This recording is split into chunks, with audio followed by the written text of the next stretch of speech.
Hello, everyone. It is another Tuesday evening. We're ready for our Q&A student webinar. Pulled out some good nuggets to talk about tonight. So we're going to go ahead and get started. If you want to request a nugget or a little topic, a little nugget of conversation, we like to call them nugget of knowledge, then all you need to do is go to this link right here, which I believe, well, you know what, I'm not going to go there. Let me go back. Because if you go to the CCO.US website, I'm going to take you there real quick and show you how to. Now you can see all the websites that I go to often, can't you? CCO.US, that's all you got to do. And then we have a contact location right there at the top of the page. Look at that, contact CCO. And if you've got a topic request, it's going to be right fourth one from the top as of today. You click on that and you can put in any topic that you would like for us to discuss. You can tell which venue you want it to go in. This is our Q&A student webinar. We have a Q&A public webinar once a month. It's always the second to the last Thursday of the month.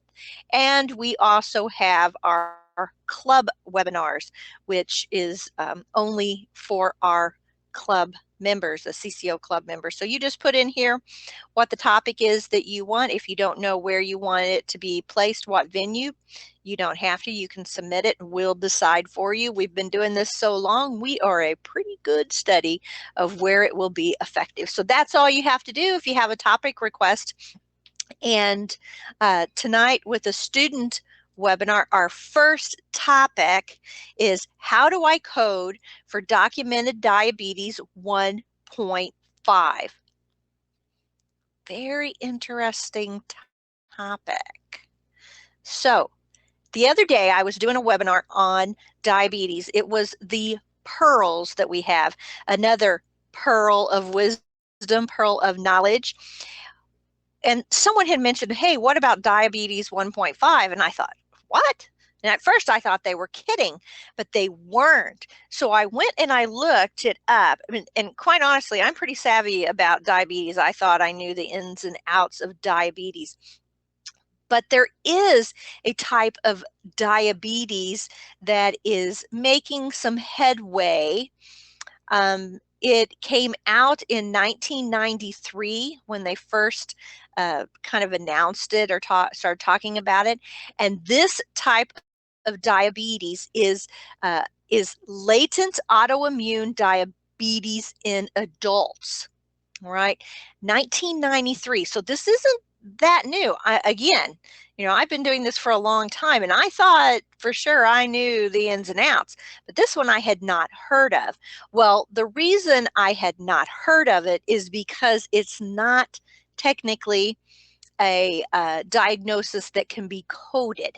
All right, and so don't feel bad if you weren't familiar with it either. So we're going to talk about what to do if you see this documentation of latent autoimmune diabetes in adults, or LADA. And I don't know how you would say that, if you'd say LADA or something maybe, but LADA to me sounds better than LADA or LADA. Again, the thing about this type of diabetes is that there is not a diagnosis code for it. All right, plain and simple. There is not a code for it. So if there's not a code for it, what would we do as a coder? Well, the first step is let's really understand where they're coming from, what this actually is. This is not type 1 and this is not type 2. It literally is a little bit of an in-between. It is type 2 diabetes that turns into type 1, which is completely against what we know about diabetes for the most part. Any of us who understand the disease process of diabetes, because you're either type 1 or type 2, right? That's kind of drilled into your head. And if you're a type 2, you wouldn't turn into a type 1 diabetic unless you had had maybe a pancreectomy or a type of cancer or trauma to the pancreas, and then there's codes for that, right? Secondary diabetes do too, and then it would be like a type 1 diabetes. But this is type 2 diabetes that it doesn't just become insulin dependent, because a type 2 diabetic can be insulin dependent, right? It actually is a little bit different. So the people that came up with the LADA also started calling it diabetes 1.5, right? Because it's kind of in between. I read several articles about this, some not very complimentary of the 1.5 diabetes, and some people that were, just, well, these are the facts, this is what it is. So ultimately, what it is it's a person that is a type 1 diabetic. However, they're not a type 1 diabetic yet. So I like to think of them as they're type 2 and then they turn into type 1, because so you think of you're going backwards, but actually you're saying that 1 is the higher, 1 is sicker than 2. And so it's not a scale from 1 to 10, it's a scale from 1 being the worst and 2 being not as bad. If you could say that type 1 diabetes is more severe than type 2, which really isn't a way to divide that up as either. So what's going to happen when a person has this LADA diabetes is they are a type 1, but it doesn't come on as a sudden onset. It's a much slower onset, which is the opposite of the way type 1 diabetes works. Type 1 diabetes is a sudden onset. You are born with the ability is not sufficient to produce the insulin and take care of the sugar in your body. And so you're insulin dependent. Now, again, the people over a period of time end up having to use insulin. Still not the differentiating point, because a type 2 diabetic can start out using their diet and exercise and then using a pill and then using insulin. This is a given, in other words, and they've got it down to they say about 6 years. That within 6 years of having this LADA diabetes, you'll be insulin dependent. Okay, so it's going to look like type 2 diabetes, but within 6 years, it's full-fledged type 1. And I think in the Diabetic Pearl that I did recently, if you have access to that, I had explained that we had a friend who was in his late 30s and found out, that he had diabetes, which, can happen. He wasn't overweight or anything or the common reason, some of the common reasons that you would think somebody would become diabetic. However, he had made the comment, I've got to go in and see what type of diabetes I have, type 1 or type 2. Now, I was pretty sure he was type 2 because of his age, but that isn't always a given. He could have been an LADA diabetic, and so he would be a type 1. He wasn't, but that is a possibility. So you have to think about the disease process for these diagnoses.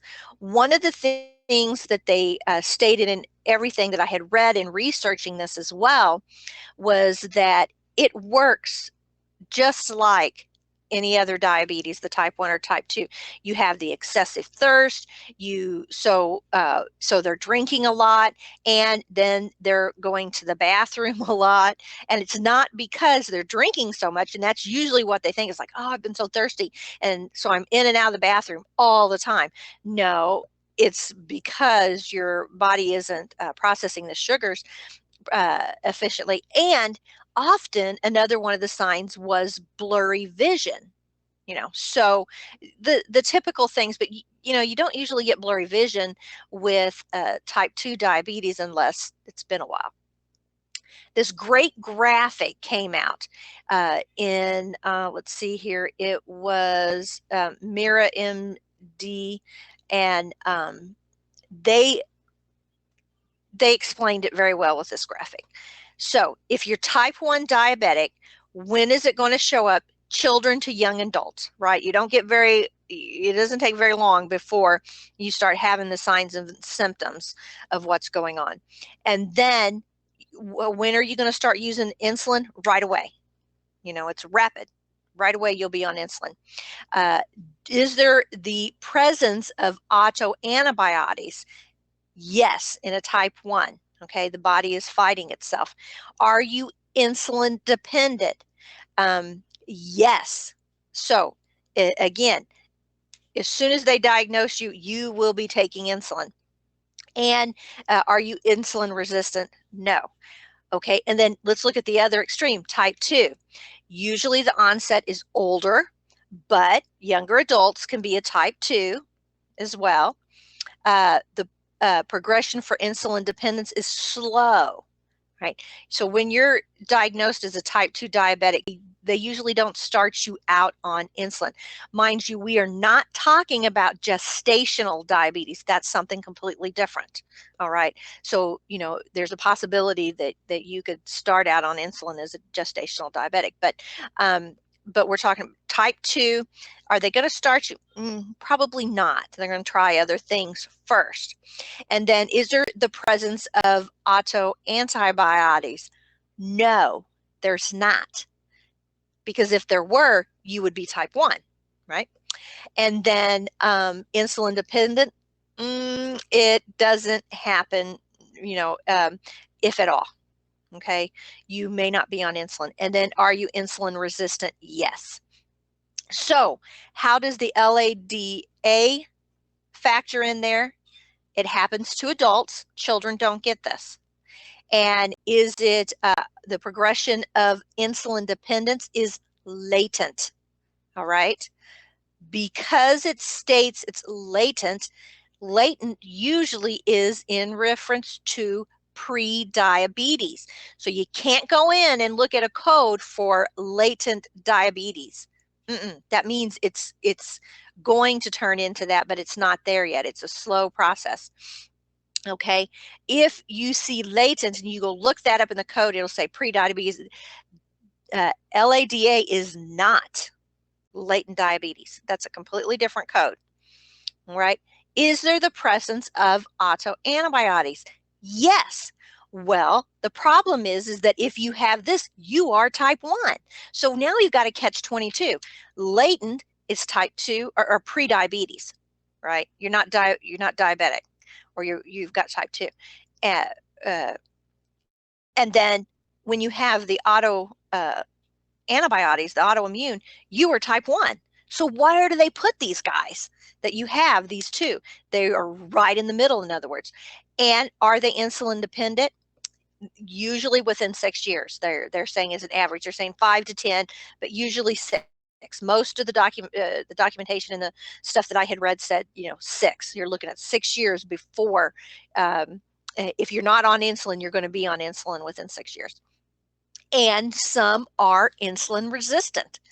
So LADA is unique, right? But it's not really a diagnosis that has a code for it. So is it not a real diagnosis? Well, I mean, yeah, it's a real diagnosis. They're using it. However, there is no code for it, right? So what do? Well, we went back to the coding clinic, right? That's what we go to. And 2013 has a coding clinic. There is, but it's an ICD-9 because 2013, but there is an ICD-10 one as well. I did verify this with our someone who's been a coder a lot longer than me, Tammy, and we talked about this. in depth and, you know, kind of the what you would do in this situation. So she looked at the coding clinic for ICD-10, and I had and she looked at the coding clinic for 9, which I was able to obtain, and she said, yeah, they say the same thing. So what do you do when the diagnosis states DM type 1.5 or LADA, which may be written out? The question that was submitted that got the coding clinic response is, a patient was admitted with ketoacidosis. Pretty sure, you know, type 1 diabetes is what gets admitted for ketoacidosis most of the time.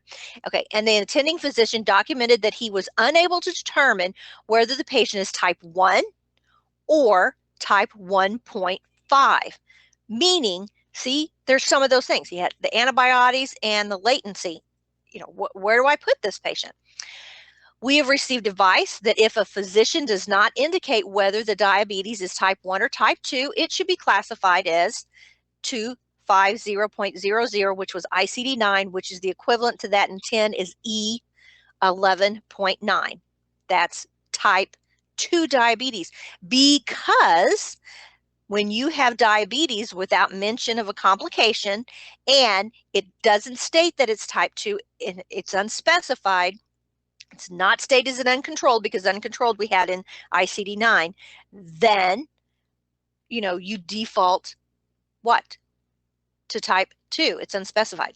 So for diabetes 1.5, what do we do? And then they go on to say the endocrinologists that they're working with at this facility that had this situation believe that lacking a specific diagnostic code, because we still don't have one, for 1.5, it's more appropriate to code type 1.5 as type 1, because this was their thought process, and this is the endocrinologist.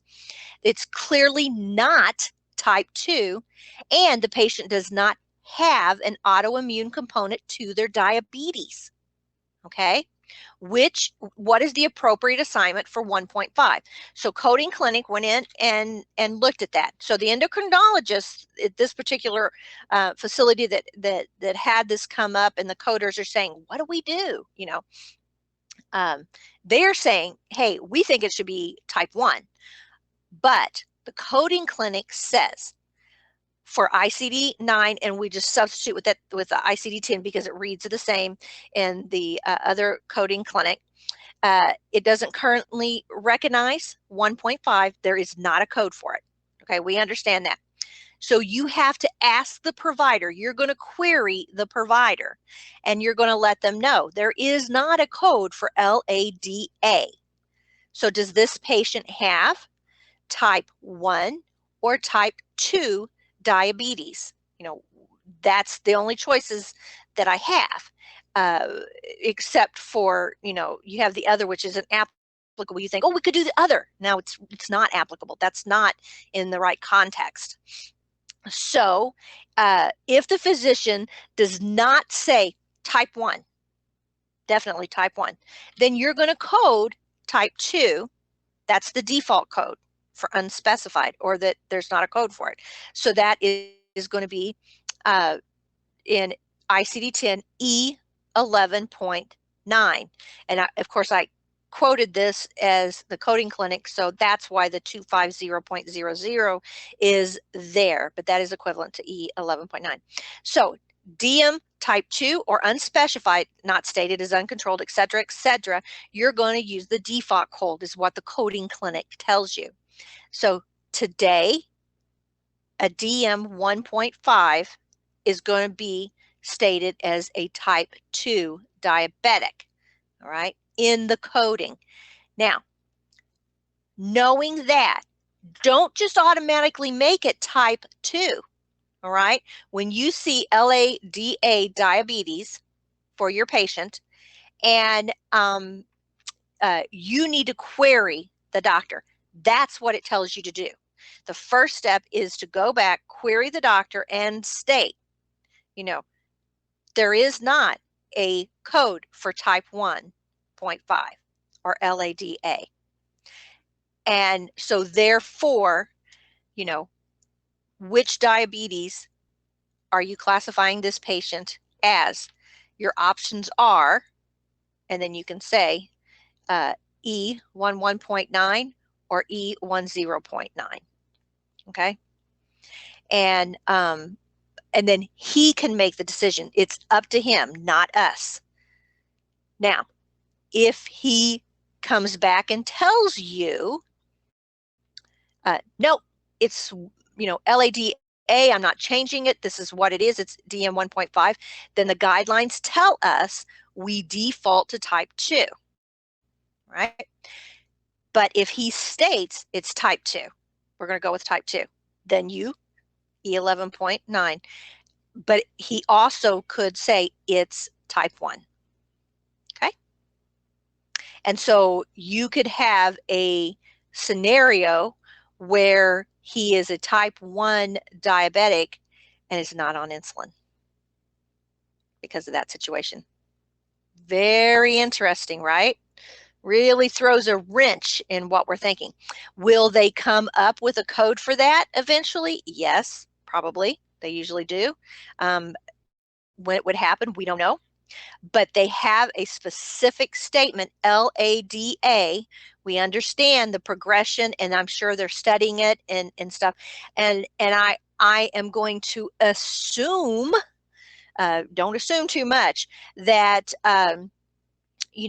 there's not a lot of people that fall into this category, and so you, like me, who's been doing this for a long time, may never come across this scenario. And then again, if you work for an endocrinologist or somebody that deals with diabetes on a mass level, you may. So be aware of that. Let me just look real quick because we've got some probably, there will not be a question on LADA in your CPC exam or probably any board exam, because this is a gray area. They don't test you on things like this. They test you on things that are definite and that you know the guidelines. They will test you to make sure that you understand that if it's not documented, whether it's type 1 or type 2, that you default to type 2. I can almost guarantee you'll have some type of a question on that guideline, right? It's a biggie, and it's one you don't want to mess up. You don't want to give somebody diabetes that doesn't have it. And by you coding it, you don't want to give somebody the wrong diabetes, again, by coding it incorrectly. So yes, you will see the default guideline in there, but you are not going to see a question on LADA. This is going to be a real world scenario that you'll run into. The first step is always to query the provider and confirm that the provider isn't able to give you direction on whether it's type 1 or type 2, and go from there. They are the provider, they're the decision maker, and whatever they say goes. They may ask you questions about the codes that are available and the descriptions, and that's where you are able to go in and take the code book and say, here's what we got, and this is all we've got, and we need to fall into this parameter, so there you go. Yeah, so don't worry about writing this in your manuals for the exam. Jennifer made a note of that. You don't need this for the exam, but real world, just be aware that it exists. I don't think I would even memorize it. I would just know that maybe in your coding career, you may come across diabetes 1.5. And the more they learn about it, maybe it'll turn up, but right now, you're not going to see a lot of it. Yeah, Miramed is, well, I found several places which Jennifer's saying Miramed talks about it, and I did take some information from them, which I put in the footnote. Great place, but there's several other places, but some of, if you do a Google search on diabetes 1.5, there's some places out there where they're just complaining about, specificity and coding in general, and, don't waste your time on things like that. That's just people being snarky. Again, Miramed is a good site to look up. WebMD and of course, and Mayo Clinic. you know, all of those are very good resources. So stick with those. Good. All right. So now we know what to do in the scenario of seeing diabetes 1.5 in documentation, or LADA diabetes.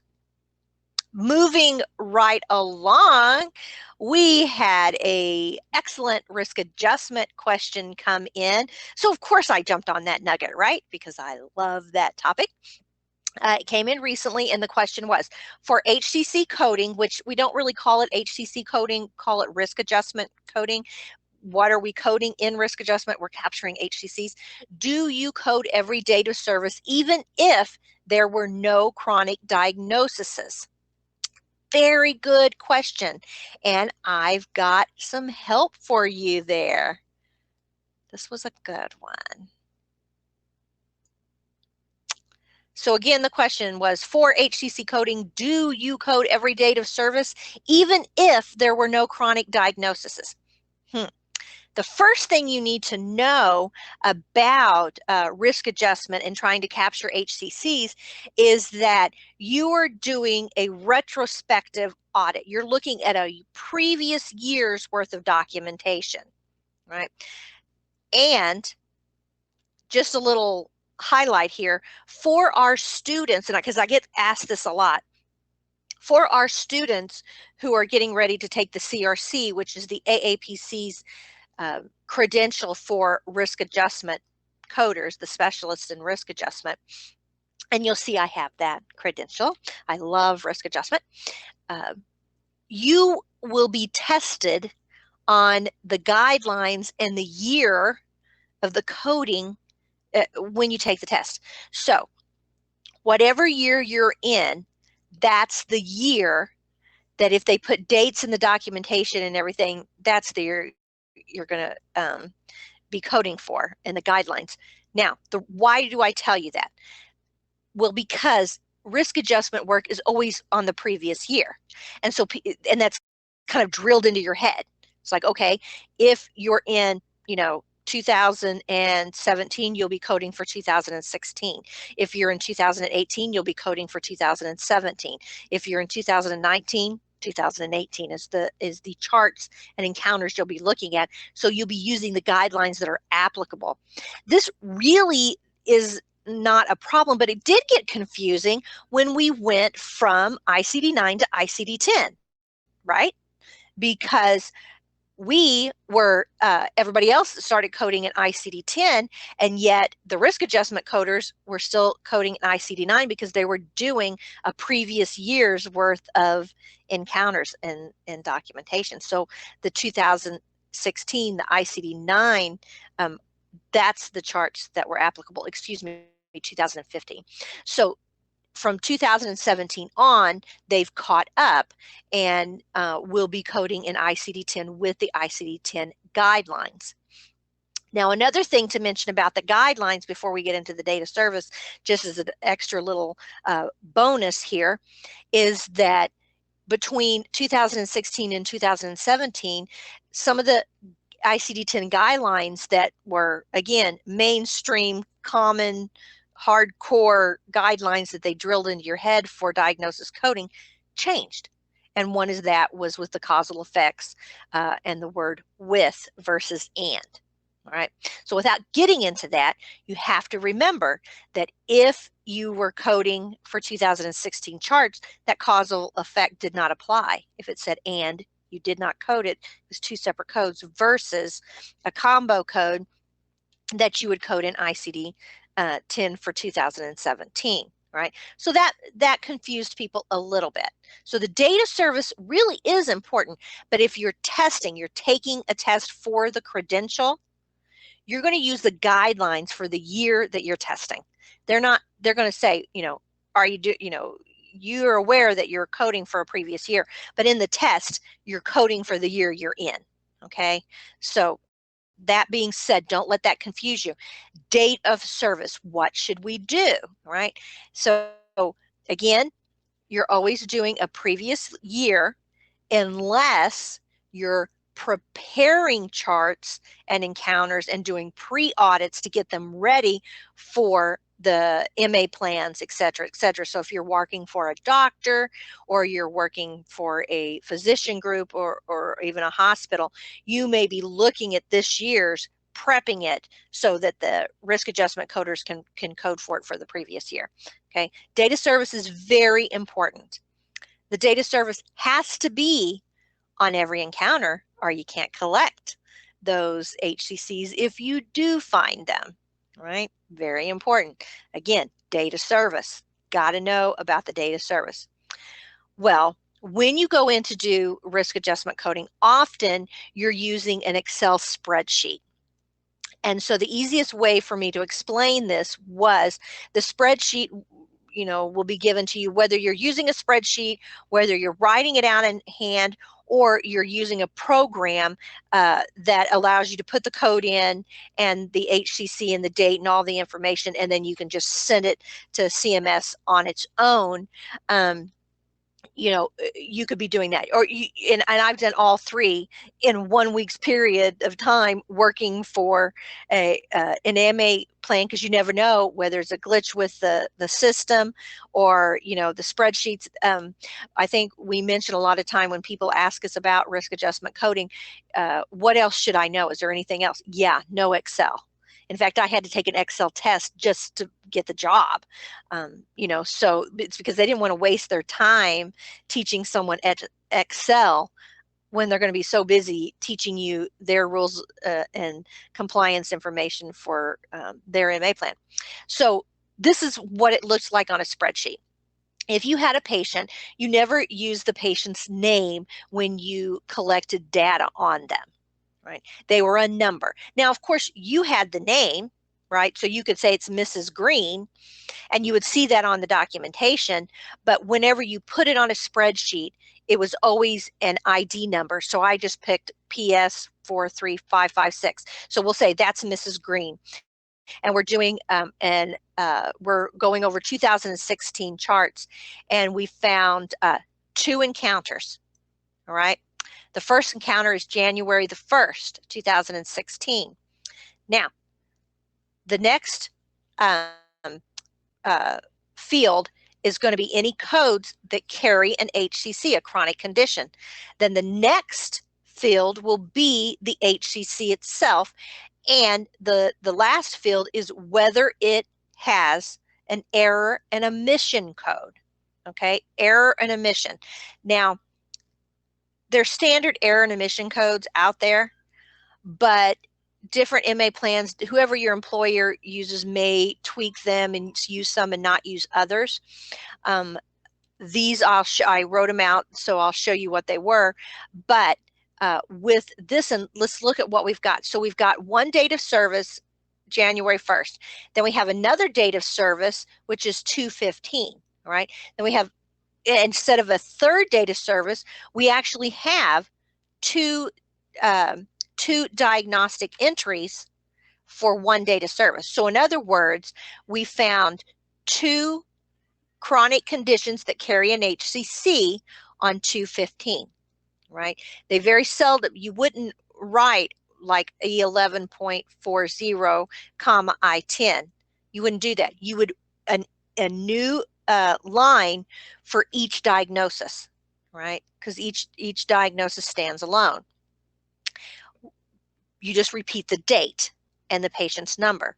Okay, and you could end up with 20 of these. You could end up with 100 lines of these.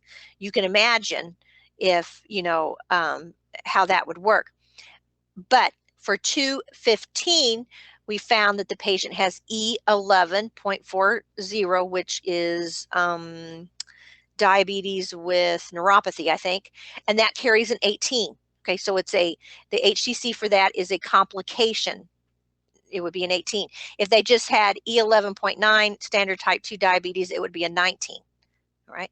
Now, I only have that memorized because I worked with it for so long. And then there's an error and omission code for each one of these. Now, the error and omission code is repeated for 2/15 and those 2 diagnoses because the error and omission code goes for the encounter, not the code. Does that make sense? All right. Each encounter stands alone. So let's see what the 7 and the 3 stands for. So I went ahead and I picked these out. This was an error and omission code list that was taken from some MA plan. I can't remember where I got it.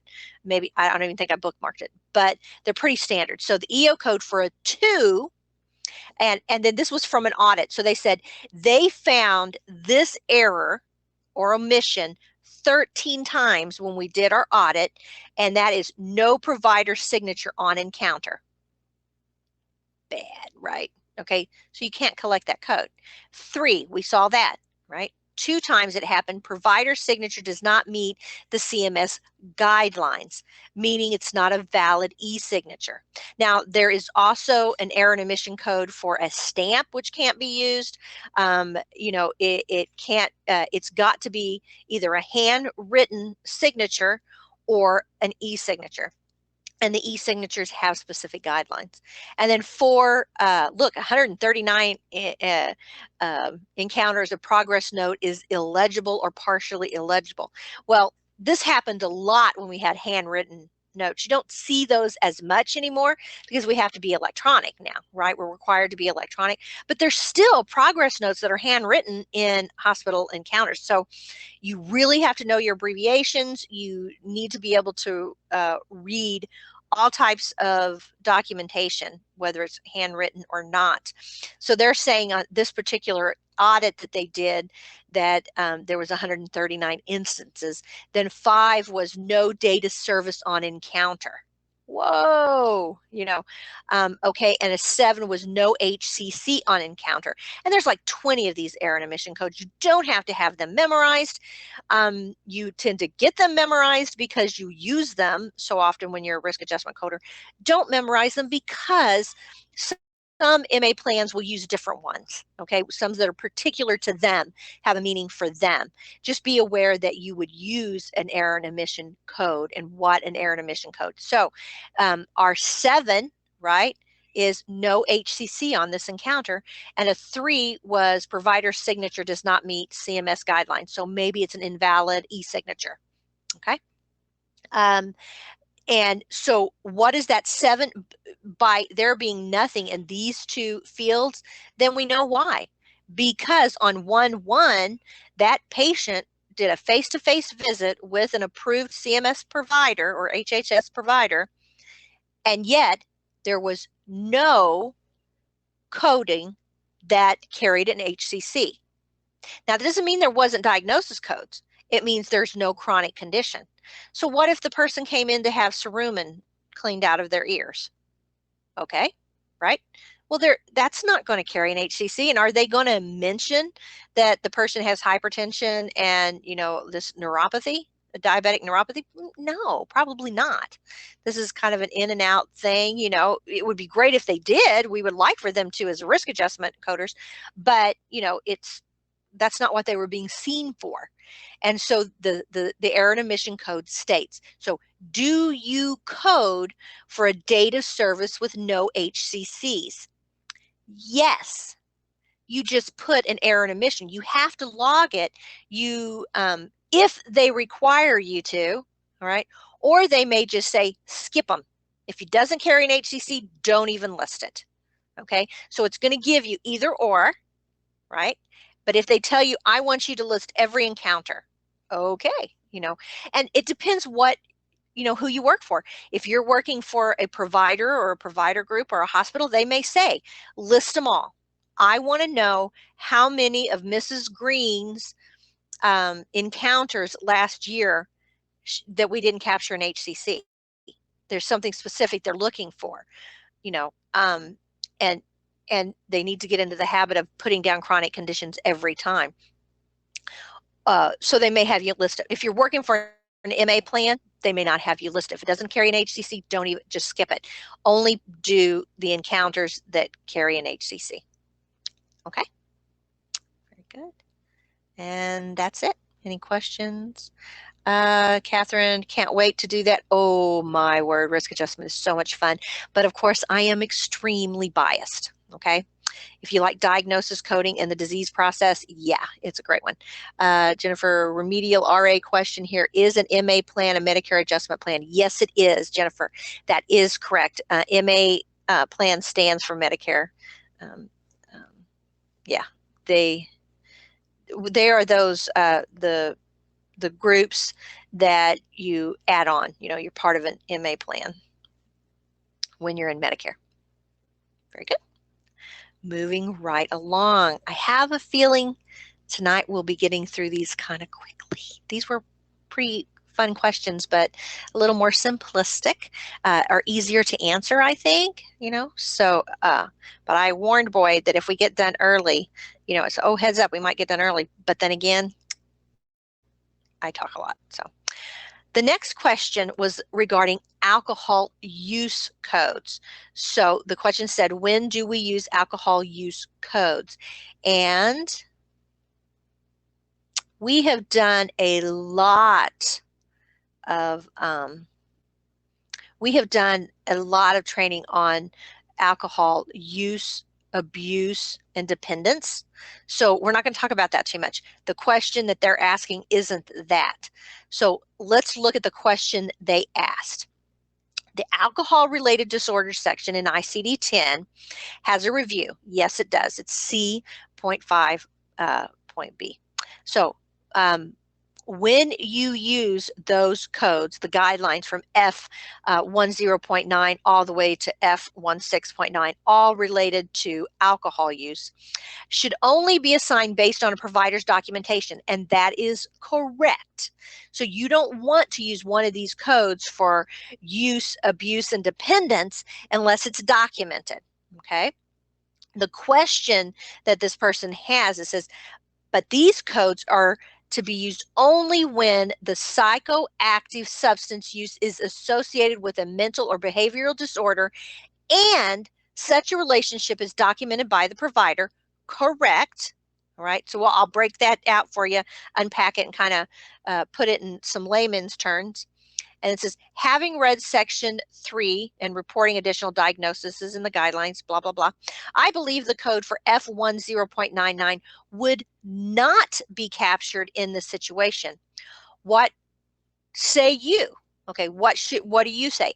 If the provider is simply stating in the social history that the patient takes, social drinking, or 1 beer a week, or 1 beer even a night, I'm thinking the documentation in this medical record does not meet the coding guidelines for the capture of one of those codes. And nowhere in the chart is it stated that the patient has any alcohol use, abuse, or dependence. So,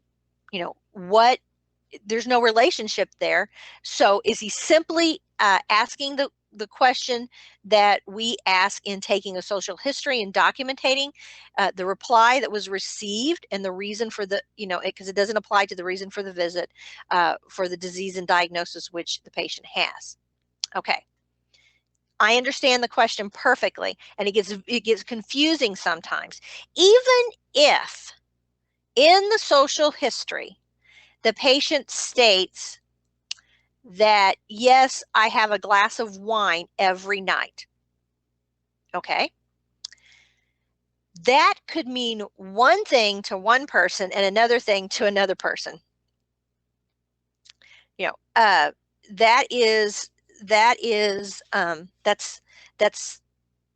not clear. However,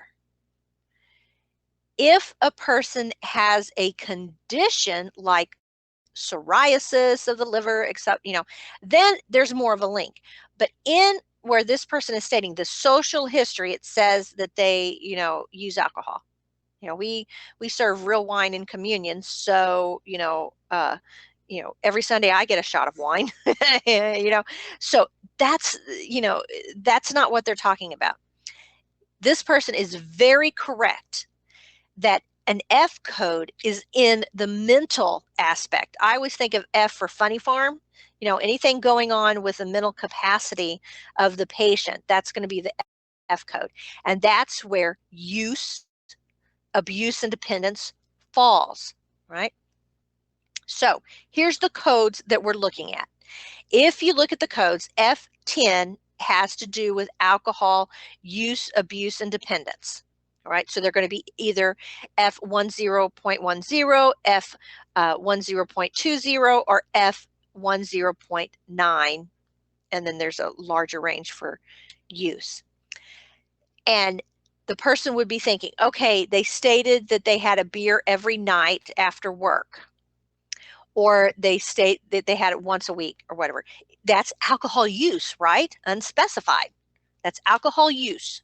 So therefore I should code it. No, that is not correct. It is alcohol use, but it is not an F code. All right. It doesn't have anything to do with what's going on with the patient. It's just part of the social history. And just as she stated in the guideline up here, or in the information, okay, and it's right here. If the MD is simply stating in the social history that the patient takes, one beer, I'm thinking that the documentation in the medical record does not meet the coding guidelines.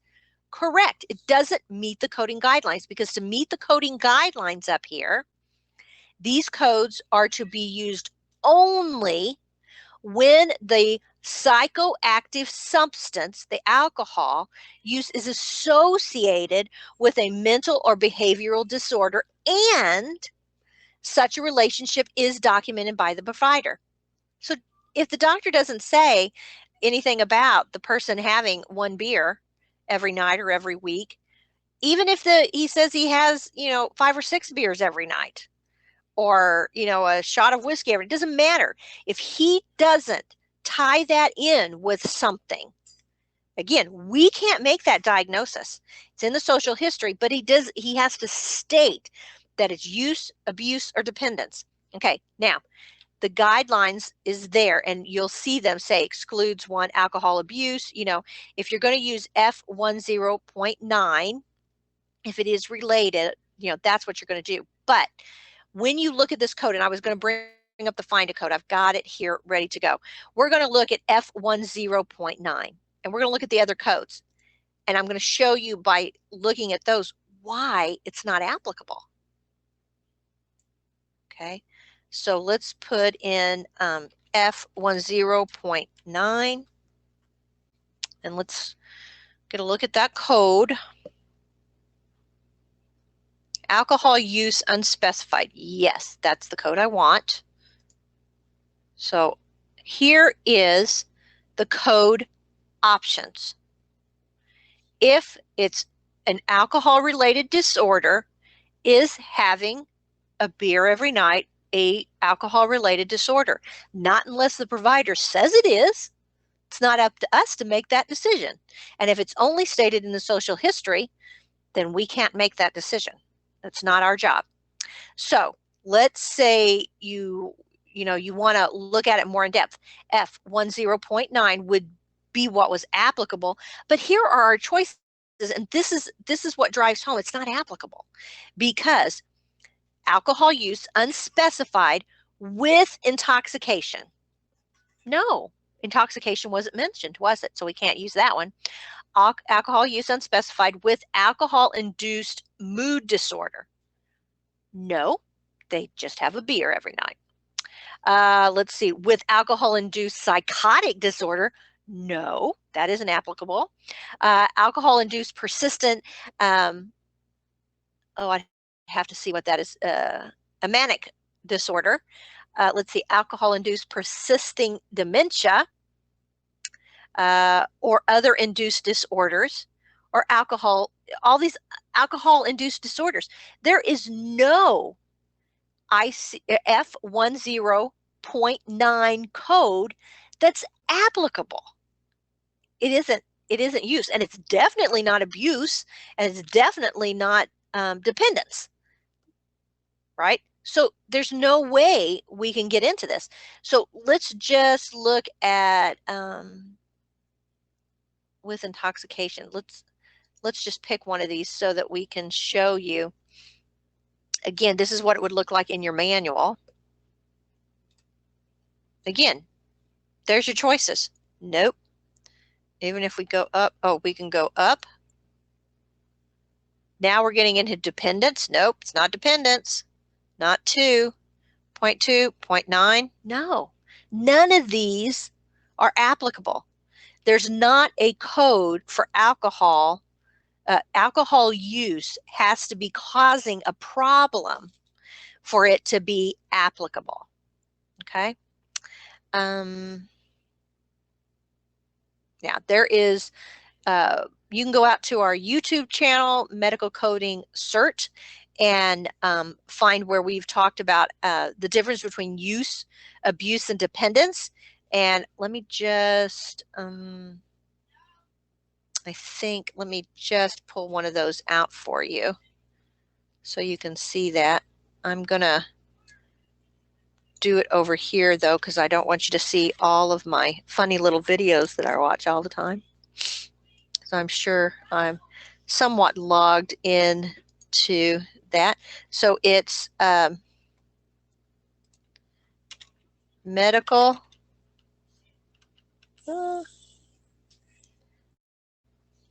It's doing it slow. Put that in.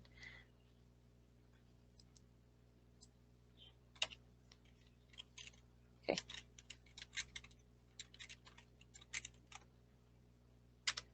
Medical Coding Cert, all one word. Okay, so when you do that, you're going to get us here.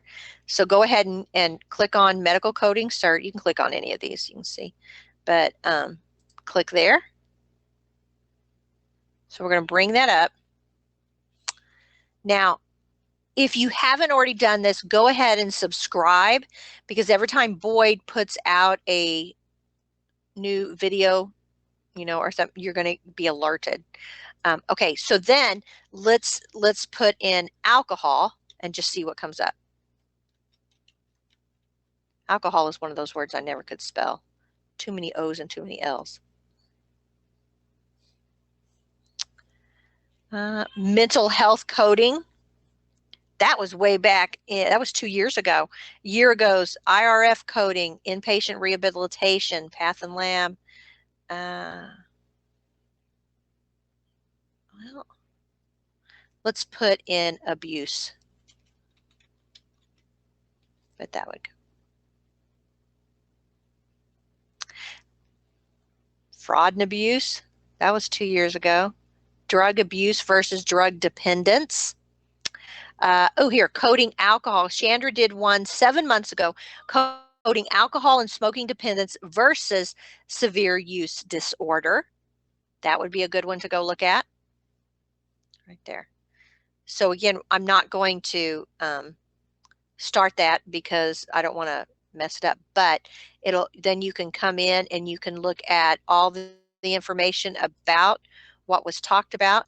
And I think I got it stopped there, and go in and like it. Okay, and then you can put some comments in here and then we would see that. But if you are on our channel, again, you'd be able to do that very quickly. It's a good thing to do. So you do have alcohol use, abuse, and dependence, and it goes in that order: use, abuse, and then dependence. And but it should not be coded if alcohol use is just mentioned in the social history. Right. Okay. So let's get rid of that one. Let's bring find a code back over here. Very good. Now I need to get out of here for our recap.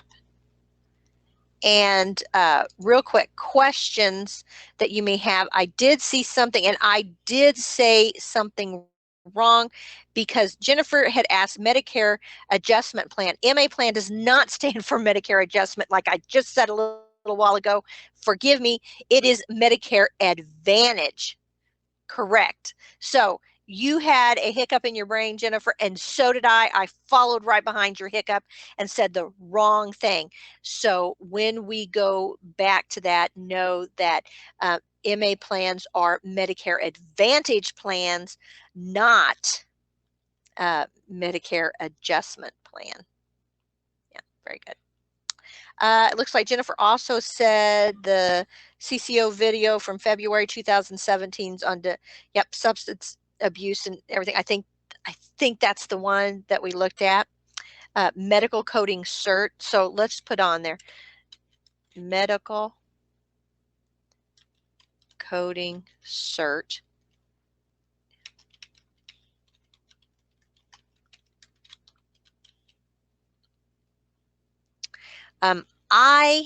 You don't have to, but when it's something odd like that, I capitalize the C for coding and the C for cert so that my brain works through that. And let's see, we also started off with diabetes 1.5, and that is LADA, right?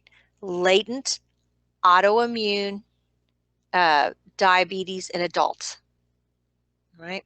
And it falls kind of in between type 1 and type 2, but we know that if you see that LADA for diabetes, we are first to query the provider to say, there's not a code for that, and I need to code it. So these are the possibilities. Here's the coding manual. I can code, type 1 or type 2. And let him make the decision, or her. We can't assume. If we're not able to query, or the provider does not give us the information to do that, then we are to default to type 2, which would be E11.9. Okay. So again, very important. You may never see this in your coding career, but I suspect, since people are talking about it, that maybe, you may see it. And as long as I've been coding, I've never seen it. So again, but coding is pretty fascinating. Then let's see how to code it. And I'm going to let me put this in brackets. The reason I should put that in brackets is so somebody looking at that would understand that that's too. Okay, and in addition, we next talked about date of service, which I will spell out, date of service for risk adjustment coding.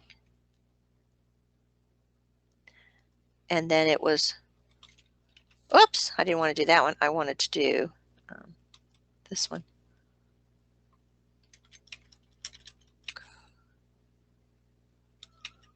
DOS with no HCC. Okay, so we talked about data services, how important they are. Also in risk adjustment, how you're always coding, for the previous year. Kind of threw in about how that's applicable if you're testing for the CRC, knowing that, no, you're just going to be tested on the guidelines for the year that you're in, right? The year that you're taking the test. Don't make it harder than it has, than it is. But know that with risk adjustment, you're always coding out of the previous year, just not while you're testing. And then we talked about, what are some of the scenarios how you might list the HCCs, and I gave you the spreadsheet example, and that they will either have you just skip it and you don't put anything, because if there's no HCC, you're not going to put any codes down. And then in another scenario, what they might have you do is list all the data services that you have, and then just put an error and omission code in there stating that it does not have an HCC with it. And then that tells them, just throw those out. So there's a couple of ways that it could be done. All right. And last, we talked about coding for alcohol use in the PFSH, right? So that is the personal, family, social history, right? So again, coding for alcohol use, and do you do that? I'm going to space these out a little bit because I think they'll be easier to see and separate those. So what do we do if it just states that the patient uses alcohol, but there is no other tie in the documentation for that encounter, that it has any adverse effect, or that it doesn't alter the mental status? These codes that we use for alcohol use, abuse, and dependence are F codes, and so there is not a diagnosis code for someone who just drinks alcohol, because it's not a disease, and it has to be affecting the body in some way, whether mentally or physically, for there to be an issue that would require a code. Any questions, guys? We have time for questions. If not, we will wrap up a little bit early. Okay. Okay. Give you just a second. You're welcome, Catherine. I never get done with these early. Can you believe that? Never. I probably should. I got kind of in the habit of doing 3, right? Because that There ends up was being a the right question time. over in YouTube. There was a question. Okay. What about medicated 3-year stents compared to permanent stents? Okay, let me make sure I understand what the question is. If a person is having a stent put in versus stents that last 3 years, is that what we're talking about? A cardiac stent?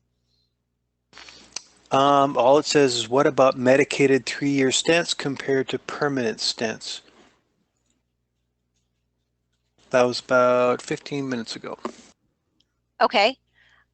I'm going to make a guess here, and I'm thinking that you are talking about cardiac stents. There's stents that can be put all over the body, though. They can put them in your kidneys and, all kinds of places. But a lot of stents they're put in are done for the vascular system. And medicated, they have like an anticoagulant aspect to them. And so not only do the purpose of them opening up the vascular system wherever they're placed, especially like in the heart, when a person has, they want to prevent them from having to have bypass surgery, they can have a medicated stent versus just a stent put in. The medication in the stent, I'm thinking you're saying that it was something that lasts like for 3 years. They aren't going to go in and take that stent out, right? The stent keeps the area open unless there's a complication with the stent. Once they put it in there, it's there. Plus, your body has now don't quote me on this, but because I don't want to say specifically for the vascular system, but whenever you put something in the body, it tends to build scar tissue up around it. Okay, I'm not saying that a stent can't be removed, but why go in there, and unless it's causing a problem, why go in and take it out, right? Because they could just go in, if there's another problem, they can go in front of it or behind it and add more things. But, for the most part, they don't put stents in like they did 20 years ago, that just held things over. I don't know of any of them that are used vascularly, especially around the heart, that don't have a medication in them. Right. And how long that medication lasts, I can't tell you. I would have to do some research on that. But if you're asking, would they take it out? No, I would say they don't, unless it causes some kind of a problem. Right. And stents can be the arteries. If you put them in with the arteries, they're very elasticy, so they're stretchy.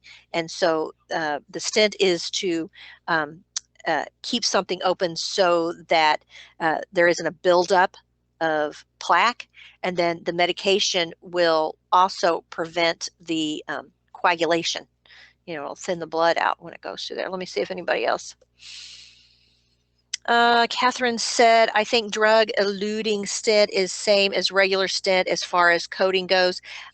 Yeah, I would probably say it doesn't have a differentiation between that. And then Barb had said almost all stents in use currently are drug-emitting stents. Yeah, I don't think that it's like they found, hey, I thought of something. This may be far-fetched. You know when you get a toothpick, right? And you get a regular toothpick, but you go to one of those restaurants and before you get out, you got one of those and it has like that minty flavor in it. And they're so much better than the regular toothpicks. So just think that if they're so much better and everybody wants those, that they don't come out with plain anymore. I know that's an off the wall way to think about it. But when something's really, really good and works really well over a long period of time that they're seeing with the trials and so on and so forth, then they're going to go towards that. And I think that's like Barb and Catherine are saying that, the medication they put in these stents is pretty universally good. And so for them, there'd have to be a really unique reason for them to use a stent, especially in the heart that didn't have that. There are other stents that are put in the vascular system, but in other parts of the body. So like I said, you can have a stent put for the kidneys and things like that. But don't get stents confused with shunts. Stents keep things open, and shunts allow fluid to go back and forth and like drain. All right, so you have shunts put in your head, and you can have shunts put in other parts of your body, but the kidneys too end up having shunts. So don't get those stents and shunts confused. You wouldn't have a medicated shunt. Shunt is like a drain pipe. Anything else? Looks pretty clear here. I think Okay, that's about it. well, class is letting out early, but don't forget that you can put your topics in, go into YouTube, subscribe if you haven't already done that. Feel free to like something. Just, it's nice if we know that we're doing a good job and giving you quality information. If you like us, that helps us. And then Facebook also, you can join us on Facebook and like and make comments. We read your comments in both of those social medias. So, and tell your friends. Awesome. Thank you, Okay. Alicia. Oh, I have one more slide that says happy learning. Happy learning. Bye, guys. Ta-da. Good night, everybody.